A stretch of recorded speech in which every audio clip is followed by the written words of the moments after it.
Bakit kailangan ba maging kuripot? Siguro kung hindi pa gano'ng kataas yung net worth. Hindi kasi yung ibang pagkakuripot parang hindi na tama eh. Kung No? wala sa lugar, hindi naman kailangan yung wala sa lugar. Parang yung dati tol nagsama si Jeto. Hindi mo pa na-meet si Jeto eh, no? Hindi pa nga. Yung nerd namin. Di ba? Nasa La Union kasi siya eh. Yung ganun ng ganun sabi mo. Oh, yun, may Parang salamin match din. sila eh. Oh, parang ganun kayo ng ganun sa labas. Kaya nga ako nag-contact Wala na siya, eh. naka-contact lens na siya. Parang si Jeto, ganun ka ng ganun. Oo. Oh, nerd. Mag-contacts Parang ka. signature ng mga nerd yun eh. Ah. Yung kung titingnan mo sa music video ng Shiwana Fuck, meron siyang ganung clip na ganun eh. Sabi ko, Jet, pakita natin yung ganyan. Kaya mo maging signature mo yan. Yeah. Na ganyan. Para makilala ka ng mga taong gumaganon sa salamin mo ba? Pero anyway, yun si Jeto tsaka si Ives dati, diba, sakay sila ng taxi. Tapos, usap silang Ilocano.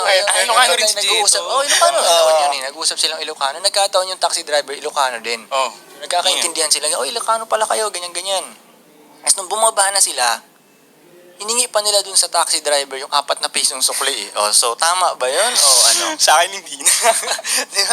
Pero hindi natin alam, baka 10 piso na lang yung pera ni Ives noon. Ano ba yung minimalist ng program? sabi ng taxi driver, Ilocano. Barubal. Ilocano talaga.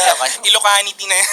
4 na piso to, liningi nila eh. Pero, ewan ko, tama ba yun? Oh. Tama sa akin yun kung 10 piso na lang yung pera ni Ives. Pero kung 100 pa yan, Depende sa yung 4 sitwasyon. pesos. Alam mo, kahit may 1 million yun si Ives, Kukunin pa rin kukunin yan, pa yung no? 4 na piso niya ngayon.